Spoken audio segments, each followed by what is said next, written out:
नमस्कार भाई और बहनों, स्वागत है आपका हमारे channel the story of Bharat में। दोस्तों, मैं आपके लिए इतिहास के पन्नों में छुपी भारतवर्ष के महान वीर पराक्रमी राजा और रानियों की और उनके किए पराक्रमों की और पुरातन भारतवर्ष के महाभारत काल से चलते आ रहे इतिहास की रोचक भरी कहानियां लेकर आया हूँ। आजकल लोग सोशल मीडिया की दुनिया में इतने बिजी हो गए हैं कि उन्हें हमारा इतिहास पढ़ने का भी समय नहीं है। इसलिए मैंने ये सारी कहानियां एक अलग तरीके से दिखाने का और सुनाने का प्रयास किया है, जिससे कि आजकल की हमारी जेनजी जनरेशन को हमारा वीरतापूर्ण इतिहास पता चले। मैं आशा करता हूँ कि मेरी ये कहानियां आपको जरूर पसंद आएंगी, लेकिन उससे पहले ऐसी रोचक कहानियां सुनने के लिए हमारे चैनल को जरूर सब्सक्राइब करें और साथ में बेल आइकन दबाएं। मित्रों, हमारे इस भारत देश में अनेक प्रतापी राजा महाराजा हुए, लेकिन जब बात छत्रपति शिवाजी महाराज की आती है तो दुश्मन के भी दिल में आदर जागृत होता है। शिवाजी महाराज ने 360 वर्ष की चलती आ रही गुलामी को केवल 30 वर्ष में तबाह कर आजादी का भगवा पूरे भारतवर्ष में फैलाया। शिवाजी महाराज ने भारत के पश्चिम तटों से लेकर दक्षिण तक ऊंचे ऊंचे सह्याद्री के पर्वतों पर अपना हिंदवी स्वराज्य खड़ा कर दिया। छत्रपति शिवाजी महाराज ने न कि हिंदवी स्वराज्य का निर्माण किया, बल्कि हमारे सनातन हिंदू धर्म की रक्षा की। हमारे धर्म पर जिन मुस्लिम रियासतों की काली नजरें थी, उनको ध्वस्त कर उनके ही छाती पर मराठा साम्राज्य स्थापित कर दिया।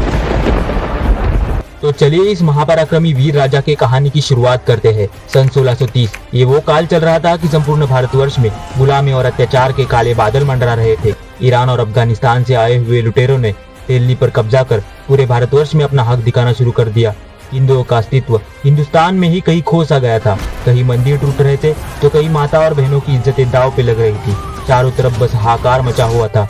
और इसी बीच वहां पुणे में जीजाबाई के दिल में स्वतंत्रता की ज्वाला जल रही थी। अपनों पर ही हो रहे अत्याचारों को देख माता जीजाबाई ने माँ शिवाई देवी की आराधना की और बोली, हे माँ भवानी, मेरे कोख में ऐसा वीर महापराक्रमी योद्धा दे जो इस मातृभूमि पर हो रहे अत्याचार हिंसा को ध्वस्त करे, जो इस गुलामी की काली रात को बुझाकर सारे भारतवर्ष के लिए आजादी का सवेरा लाए। हे माँ जगत जननी, अब तो तेरी आंखें खोल। और एक माँ की पुकार सारे जगत की माँ ने सुन ही ली। वक्त बीतता गया और ऐसा समय आया जब सारे हिंदुस्तान में हिंसा और अत्याचार अपनी चरम सीमा पर थी। इसी हिंसा और अत्याचार के बीच जब घायल हो रही थी भारत माँ, तभी इस घोर अंधकार को चीरते हुए भारतवर्ष के लिए एक प्रकाश की ज्योत जगी। भारतवर्ष के पश्चिम भाग में स्थित पुणे के शिवनेरी नामक किले में छत्रपति शिवाजी महाराज का जन्म 19 फरवरी 1630 में हुआ। शिवाजी महाराज के पिता श्री शहाजी राजे भोसले विजापुर के दरबार में बहुत ही प्रभावशाली राजनेता थे और शिवाजी महाराज की माता राजमाता जीजाबाई जैसी मां दुर्गा का अवतार थी, जिनसे दुश्मन भी कांपते थे। शिवाजी महाराज ने अपनी माता के मार्गदर्शन में ही राजनीति, धर्म और युद्ध की शिक्षाएं ली, लेकिन अन्य राजाओं की तरह ना उनके पास कोई राज्य था और ना ही कोई हुकूमत थी। मुगलों द्वारा प्रजा पर बार बार होने वाले अत्याचारों को दूर करने के लिए जीजाबाई ने शिवराय को हिंदवी स्वराज्य का सपना दिखाना शुरू कर दिया। वक्त के साथ साथ सह्याद्री की गोद में शिवाजी राजे बड़े होने लगे। अपने होने वाले सम्राट का सह्याद्री अच्छे से ध्यान रख रही थी। समय इतनी तेजी से बढ़ रहा था कि मानो कुछ समय शिवाजी राजे के बड़े होने का इंतजार कर रहा हो। माता जीजाबाई के हिंदवी स्वराज्य के सपने को पूरा करने के लिए शिवाजी राजे ने महज 16 वर्ष की आयु में अपने कुछ विश्वासु मित्रों को साथ लेकर रायरेश्वर के मंदिर में शिवलिंग पर रक्ताभिषेक कर हिंदवी स्वराज्य की शपथ ली।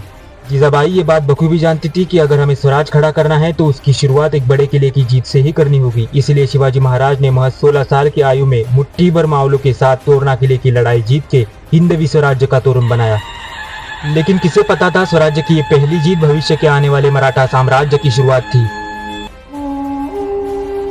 दक्कन में चल रही इस हलचल को अली आदिल शाह ने एक खेल समझकर अनदेखा कर दिया, लेकिन शिवाजी महाराज यहीं पर कहाँ रुकने वाले थे। जीजाबाई और शिवाजी महाराज जानते थे कि अगर स्वराज्य बनाना है तो एक राजधानी भी जरूरी है।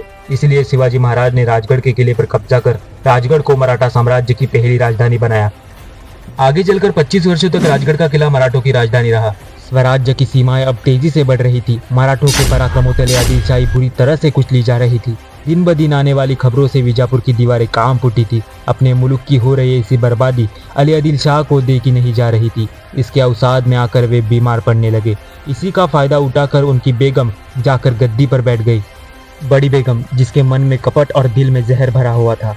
स्वराज्य से बदला लेने की आड़ में उसने कुछ ही दिनों में अपने जाबाज और कपटी सरदार अफजल खान को लाखों की सेना के साथ स्वराज्य की ओर भेजा। कपटी अफजल खान ने बीच में आने वाले सारे गांव और शहरों को ध्वस्त कर दिया। हर दिन किसी मंदिर के टूटने की खबर आने लगी। हर रोज हजारों की संख्या में लोग मारे जाने लगे। चारों तरफ बस हाहाकार मचा हुआ था।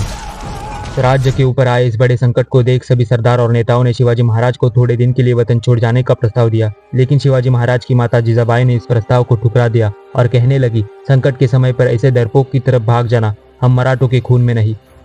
फिर शिवाजी महाराज ने ये घोषणा की कि हम अकेले जाएंगे और विजयी होकर ही लौटेंगे। यहाँ से हुई महाराज के गनीमी काव्य की शुरुआत। महाराज ने अफवाह फैला दी कि हम बीमार पड़ गए हैं और आपकी इतनी बड़ी सेना देख के हमें समझ में नहीं आ रहा कि हम क्या करें। हम आपसे मिलना चाहते, लेकिन अकेले में।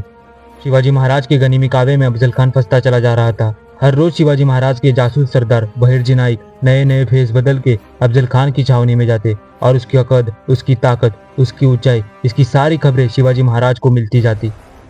शिवाजी महाराज को पता था कि अफजल खान के मन में कपट है, वे जरूर हमारे भाइयों के जैसे हमसे भी दगा करेगा। इसलिए महाराज ने पहले से ही इसकी सारी तैयारी कर दी थी। खान से मिलने के लिए महाराज ने शानदार नक्शीदार शामियाना खड़ा किया। मिलने की सारी शर्तें और जगह मंजूर होने के बाद आखिरकार वो दिन आ ही गया। शामियाने की चकाचौंध देख अफजल खान बावरा हो गया। थोड़ी देर बाद शिवाजी महाराज भी शामियाने के अंदर पहुंचे। अब शिवाजी महाराज और अफजल खान आमने सामने थे। प्रतापगढ़ पर चल रहे इस महासंग्राम की एक एक खबर राजमाता तक पहुंच रही थी। सबकी नजरें बस शामियाने की तरफ टिकी थी। शिवाजी महाराज को देखते ही अफजल खान ने कहा, आइए महाराज, हमारे गले लग जाइए। अफजल खान की बात पर विश्वास रख महाराज आगे बढ़े तो सही, लेकिन अब अफजल खान का कपट शुरू हुआ। अफजल खान ने शिवाजी महाराज को अपनी दाहिनी बाह में कस के पकड़ा और अपने कपड़ों में छुपाया हुआ खंजर निकाल के तेजी से महाराज के पीठ पे खंजर से वार करने लगा। लेकिन उसके सारे वार नाकाम हुए, क्योंकि महाराज ने अपने कपड़ों के अंदर चिलकत जो पहना था। अब औरंगजेब हड़बड़ा गया। जरा सी भी देरी ना करते हुए शिवाजी महाराज ने अपने मुट्ठी में छुपाए वागनक अफजल खान की पेट पे पूरी ताकत से दे मारे और दूसरे हाथ में छुपाए बिछवे से अफजल खान का पूरा पेट एक शेर की तरफ फाड़ दिया। अफजल खान अब अधमरा हो उठा था, चिल्लाने लगा था। यहाँ बाहर गोपीनाथ पंत ने सभी सरदारों को इशारत दी। इशारत सुनते ही शिवाजी महाराज के सभी सरदार और मावले अफजल खान की सेना पर टूट पड़े। शिवाजी महाराज शेर की चाल में शामियाने से बाहर आए। बाहर आते ही सैयद बंडा शिवाजी महाराज की तरफ तेजी से बढ़ रहा था। जरा सी भी देरी ना करते हुए जीवा महाले ने उसका हाथ धड़ से अलग कर दिया। युद्ध शुरू होते ही अफजल खान भागने की फितरत में था, लेकिन संभाजी कावजी ने उसका सर धड़ से अलग कर दिया। अफजल खान की पूरी सेना को महाराज के जाबाज सरदारों ने जावली के कोहरे में भगा भगा कर मार डाला। स्वराज्य का सबसे बड़ा संकट अब टल चुका था। थोड़ी देर में राजमाता जीजाबाई के सामने फिर से एक नजराना पेश हुआ और वो कटा हुआ सर खुद अफजल खान का था। अफजल खान के कटे हुए सर को देख माँ जीजाबाई ने कहा, वाह मेरे शेरों, हमें नाज है कि हमने एक शेर जैसे बेटे को जन्म दिया है, जिसने सिर्फ हमारा नहीं बल्कि पूरे हिंदुस्तान की मिट्टी का कर चुका है। वर्षों के अथक परिश्रम के बाद स्वराज में अब फिर से खुशियां छाने लगी थी और स्वराज्य को बर्बाद करने का इरादा रखने वाली आदिलशाही खुद ब खुद बर्बाद होती चली गई। दिन बीतते गए और शिवाजी महाराज की निगरानी में और सह्याद्री की गोद में स्वराज्य फिर से अच्छे से फल फूल रहा था। इससे अनजान कि जल्द ही एक बड़ा संकट तेजी से स्वराज्य की ओर बढ़ रहा था। तो चलिए आज के लिए इतना ही, लेकिन कहानी अभी खत्म नहीं हुई है, इसीलिए जल्द ही मिलेंगे इस कहानी के दूसरे पार्ट में। तो चलिए दोस्तों, आज की कहानी यही खत्म करते हैं और फिर मिलते हैं इतिहास के पन्नों में छुपी हिंदुस्तान के महान वीरों के ऐसी ही रोचक कहानियां लेकर। ऐसी ही रोचक कहानियां सुनने के लिए अपने चैनल को जरूर सब्सक्राइब करना ना भूले और साथ में बेल आइकॉन दबाएं। धन्यवाद।